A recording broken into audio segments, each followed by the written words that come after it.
Hello, this is Dan the Furniture Repairman. This is part 2 of the dog chew repair. This is where I do the touch up on the color. Now I'm going to start out using Mohawk Blendal powder stains, and you can make stain out of this, but we use this for touching up color. You're going to see the links in the comments below if you want to see where to purchase this. Now I'm starting out with pine. Now this is my palette. That's denatured alcohol in that cup there. That's all it is, and I'm just using it as a medium to transfer the color. So I mix a little of the powder in with the denatured and then I brush it on.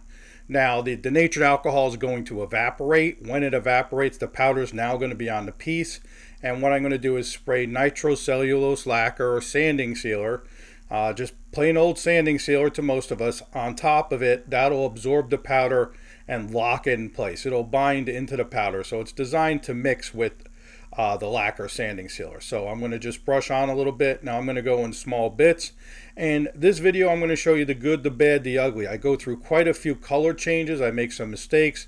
I'm going to show you how to correct your mistakes and how to work with adjusting color to get to where you need. Now it seems like it's a very easy color, and to me I thought it was going to be a very simple repair, but it ended up being much more difficult. So this is a sanding sealer I'm going to spray on there, and I'm using a flat, not a regular sanding sealer, because the piece is pretty flat.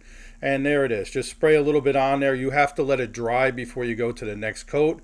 But what I'm going to do is use a little bit of cherry now, because I feel like I need to put a little bit of red into it.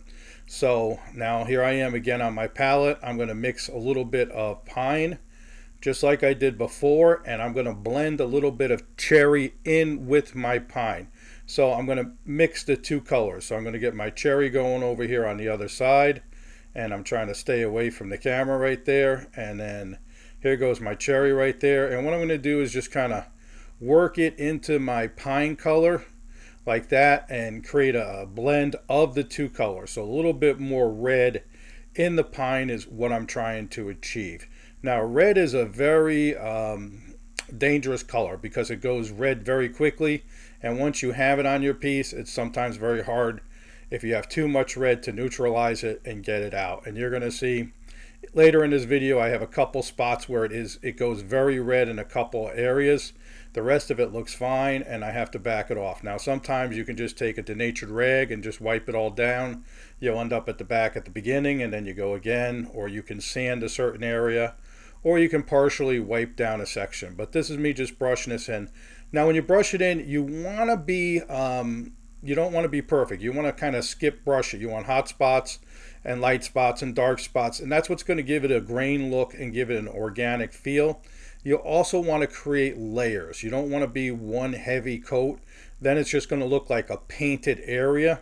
So I like to do a light layer, spray my sanding sealer, let that dry, and then do another light layer and build up. And I like to change my colors slightly in between each layer. Sometimes it doesn't make sense if it's right on the money, but usually I can see where the color needs to go from the color I just sprayed on there. So it's very rare that one color will get you to a complete match. I guess it matters how particular you're going to be.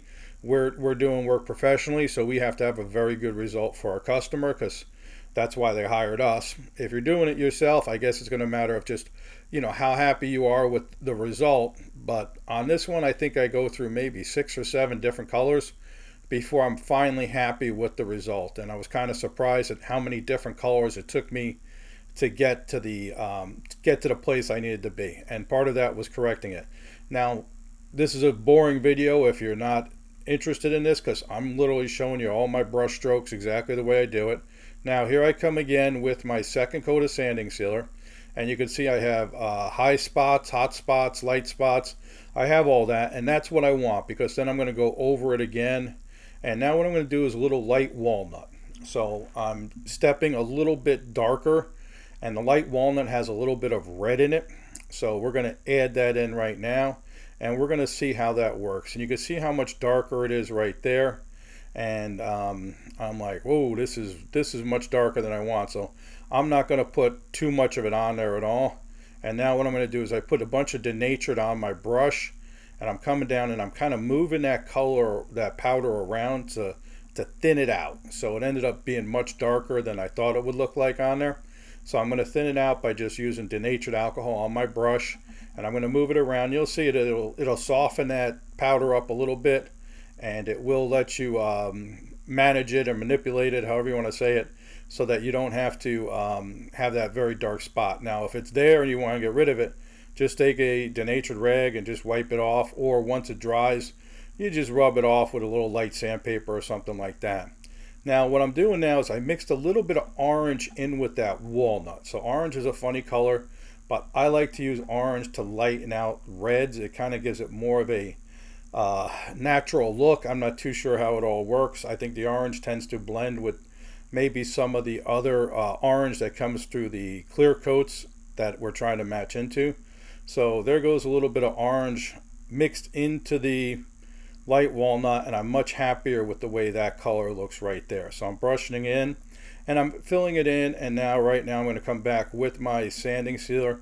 Now at some point I switch over to a can of lacquer rather than sanding sealer, so it looks a little funny when it's wet, but there you see my palette. I have 4 colors on there, and you see the orange, how orange it is, and right in the middle of the can you can see right there, this is what I've been working with, orange and light walnut.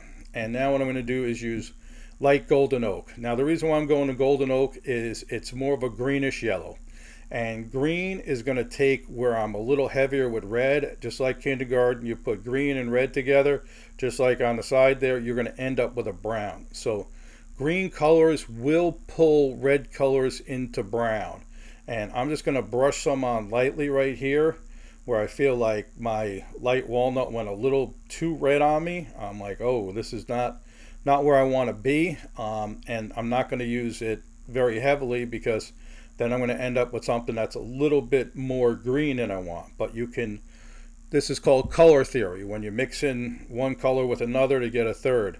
And then here I am coming on my side right here, and here I'm coming with the same thing, the golden oak, the greenish sort of yellow right there, and I'm going to be brushing and pulling it right across just like that. And a lot of times I'll go back and I'll just wet my brush with just denatured and move it around a little bit, and you can see it looks very uneven, and that's what I'm trying to do, because as I add layers, then I'm going to end up with more of a grain look than if I color it in perfectly. And then it's really very difficult to match a grain if you're going to try to hand color it in. So usually we're just going to kind of faux in something, and if it's organic and it's a little sloppy, it'll tend to blend right in, and it'll look very nice for you. So you don't have to be perfect. You have to just kind of be a color match artist, or a matching artist. So here I come now, and again I'm just going to mix on. You see me checking my can, and I tend to spray this, very close and a little bit heavy, because there's a lot of color that I need to kind of match into that right there. And here we come towards the end. Now what I'm looking at is, there you go right there. This kind of all flows together very nicely. I'm very happy with the way this is starting to look. But I'm going to drop a little canary yellow in there. So you see I have that little bit of dark left over. So again, that's back to that color theory, a very strong yellow. And I'm going to use it to neutralize out this dark red blotch that I have. So this is left over from probably the way the light walnut combined with the cherry combined with whatever was underneath it, and it kind of gave me this look here. So this is my cup of denatured alcohol, and I'm just going to take my brush and swish it around there and get a lot of denatured alcohol on it, and then I'm going to pull this and thin this out. And as I thin it out, you can see it definitely tones that red down, and it may take a couple of coats, so I may spray it in between and come back and add a little bit more in a little bit different area. But you can see how that takes that from being that very harsh red, and it kind of tints it into something that goes together a little better. And then I have a little bit of area on the top, and this is where I said I'm going to show you, the mistakes and the successes. And color is very hard sometimes to get, and it can be frustrating, and sometimes you have to do it 2 or 3 times. You have to start over, you sand it back down, you go again. Now this is a rag with some denatured on it, and this is where I have too much red on the top right here. So what I'm doing is I'm just taking my denatured alcohol, and because my sealer that I sprayed on there is so fresh, it'll soften and it'll let me work through it, and then I'll get to the color layer underneath it, and I'm going to just start backing off that red color that's there, just trying to remove some of it. And you can see on the rag there's a little bit of red there. Now I'm going to come back and I'm going to brush in some of my yellow again. So I'm just going to kind of work it right in that area, and I'm using that fan brush. I like that because I could use just the edge of it, just a little bit of the bristles right there, and just add a little bit right there. And I'm going to just add a little bit into the corner, and you can see how much it's already looking better. It's starting to blend in. Now there's cans of toners and things like that that a lot of guys will use in touch up. I tend to get there just with color brushes, and I'll use my toner maybe at the end.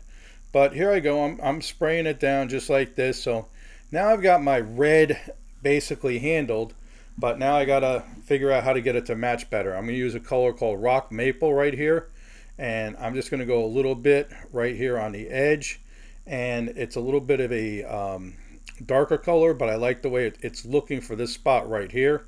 And you can see how light a hand I'm using. I'm just using the very edge of the bristle. I'm applying just the tiniest bit, just dabbing it on there, and then I'm using the brush to move it around. And sometimes what I'll do is I'll have color on one side of my brush and nothing on the other, and I'll apply some color, and then I'll flip that brush over and I'll use the other side to move it around. And here I come now. So now I'm spraying like a satin actual lacquer toner on there, and this is what we get to at the end right here. Thank you so much for watching. You have questions or comments, put them below. I'll try to get back to you. In the comments below, I'll put where to find the Mohawk products, where you could order them. Thank you so much for watching. You all have a good day.